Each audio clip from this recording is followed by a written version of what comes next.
Rafa sudah membuka dua kancing teratasnya, matanya terus menatap Intan tanpa kedip. Maas, jangan seperti itu.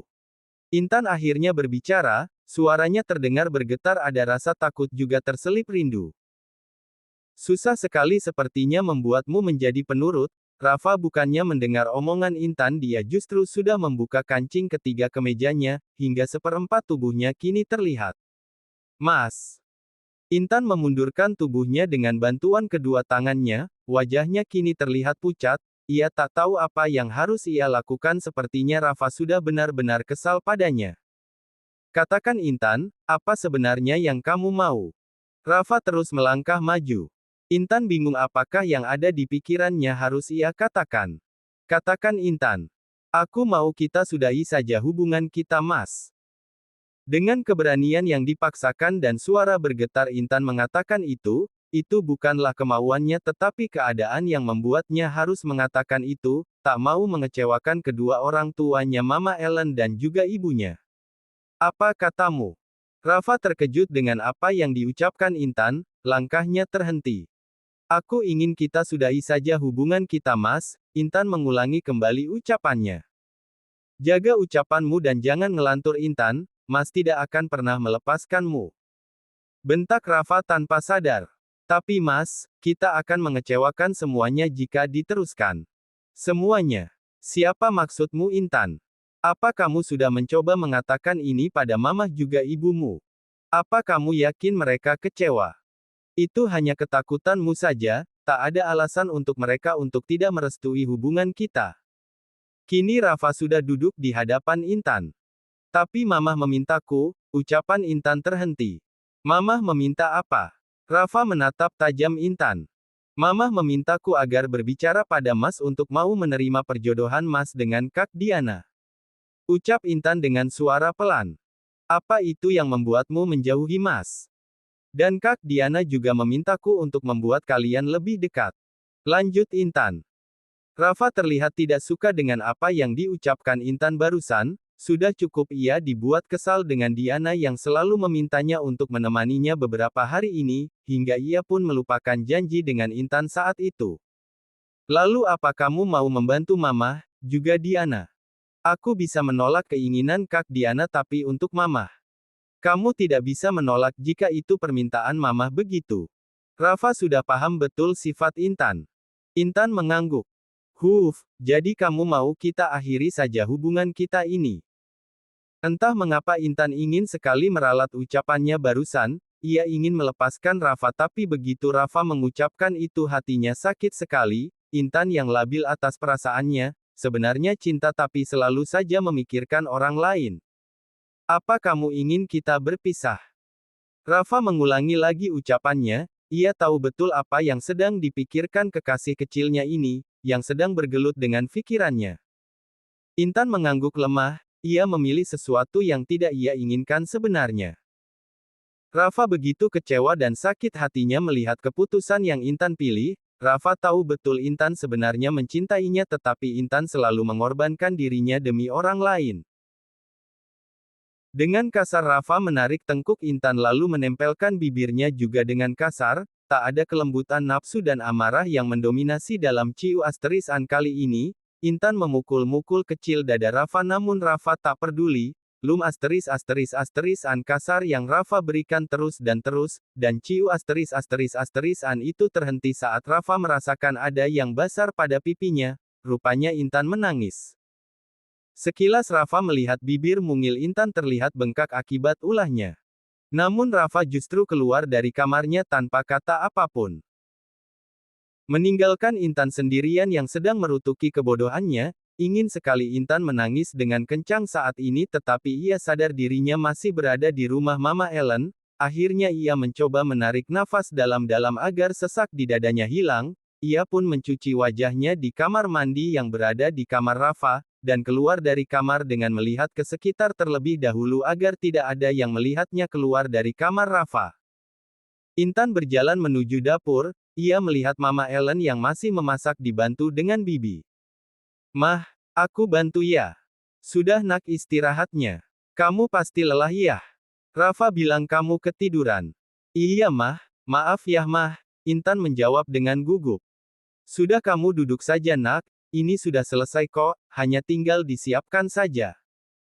Intan mengangguk saja, karena sebenarnya tubuhnya pun terasa lemas, ciuman yang Rafa lakukan seperti menguras sepertiga dari energinya. Makan malam pun tiba, mereka makan malam bertiga tanpa Rafa, karena sejak keluar dari kamar tadi Intan tak lagi melihat Rafa, ia malu kalau harus bertanya, namun pertanyaannya terwakilkan dengan Diana. Tante, di mana Rafa? Oh, tadi Rafa buru-buru keluar katanya ada urusan mendadak, jawab Mama Ellen.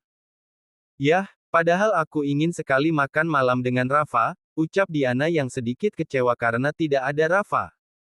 Nanti kalau kamu sudah sehat, kamu bisa memintanya untuk makan malam di luar. Iya tante, jawab Diana dengan senyum. Intan apa kamu sedang kurang sehat? Tanya Diana. Tidak kak aku baik-baik saja.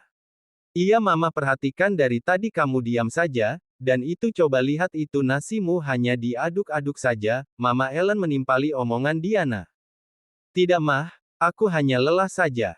Kalau begitu kamu menginap saja ya. Tidak usah mah, kasihan ibu sendirian di rumah. Mama bisa telepon ibumu biar dijemput supir dan ikut menginap di sini. Tidak usah mah, lagi pula aku ada kuliah pagi besok. Baiklah kalau begitu, lanjutkan makannya setelah itu baru kamu boleh pulang. Mereka melanjutkan makan malamnya, Intan makan dengan sedikit dipaksakan karena ia sudah tak bernafsu untuk makan.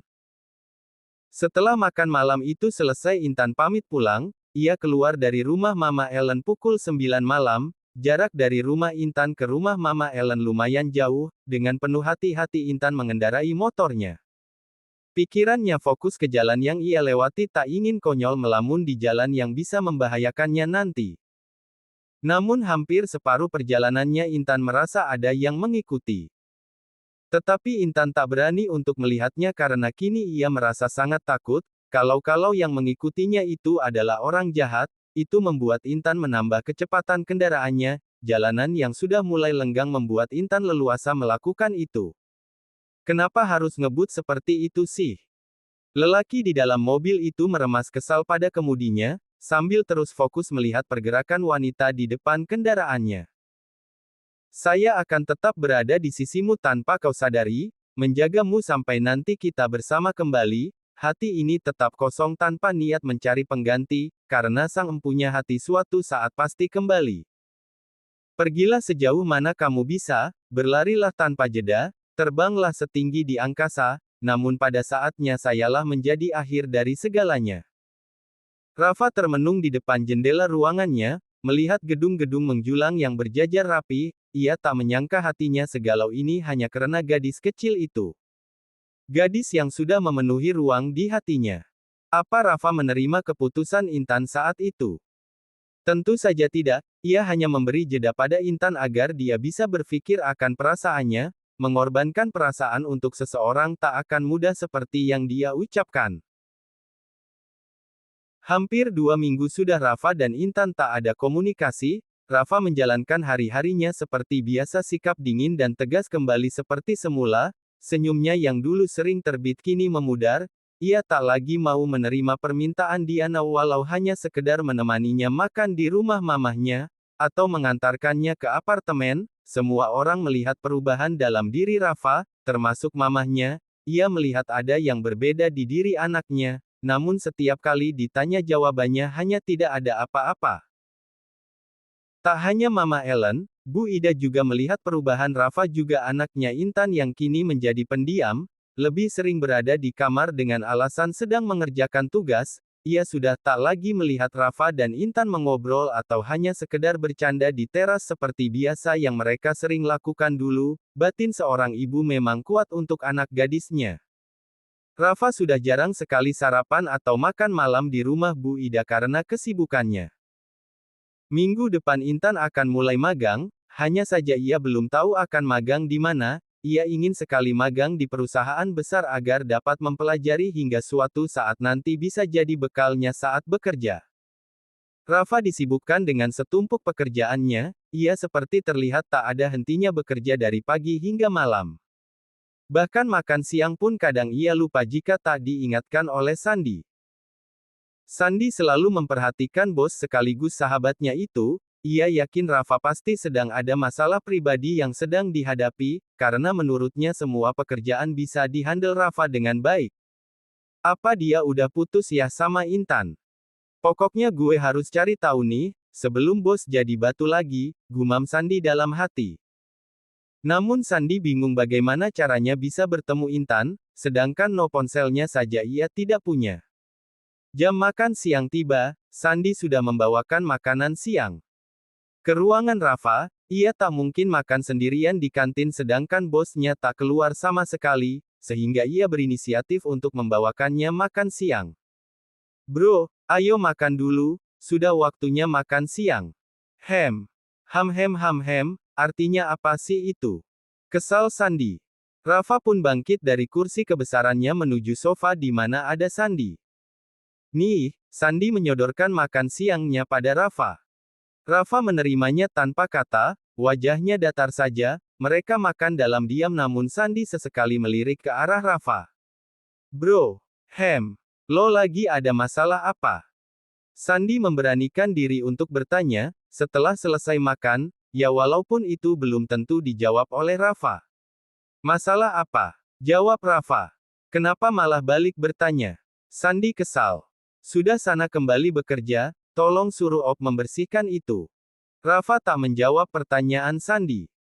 Kan, gue bilang juga apa, gumam Sandy dalam hati. Tanpa berani bertanya lagi Sandy keluar dari ruangan dingin itu, dan menyuruh Op ke ruangan Rafa. Intan termenung di kamarnya, hatinya tak bisa dibohongi, dia sungguh merindukan Rafa, perhatiannya, kelembutannya, rasa cemburunya yang terkadang di luar nalar, dan semua yang ada di dalam diri Rafa sungguh Intan sangat merindukannya.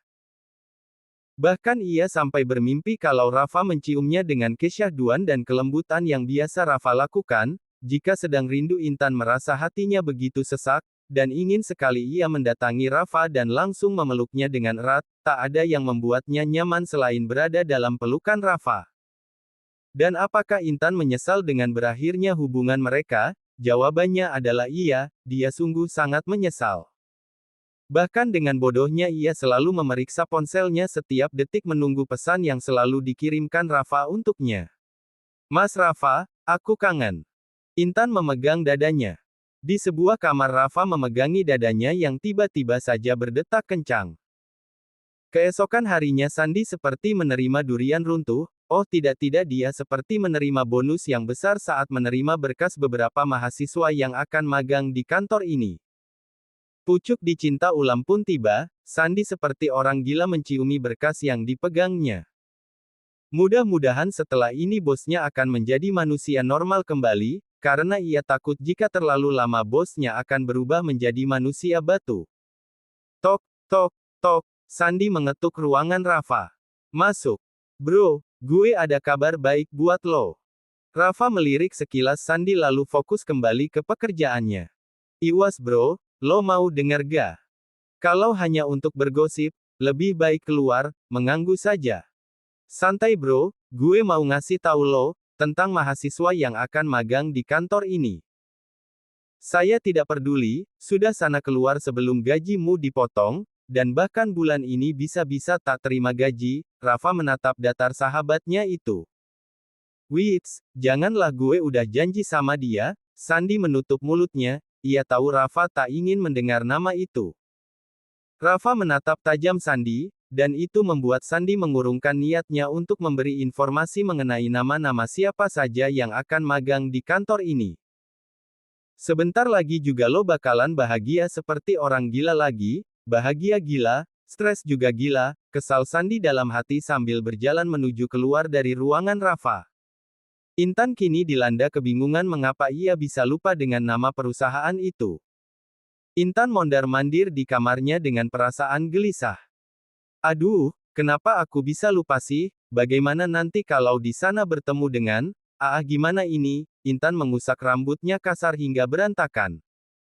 Sudah tidak mungkin Intan mengambil berkas itu kembali, karena lusa dia sudah harus mulai magang. Intan bingung harus apa. Mudah-mudahan di sana aku tidak bertemu dengannya, kantor itu kan luas, masih ada kemungkinan untuk tidak bertemu dengan dia, Intan berharap seperti itu.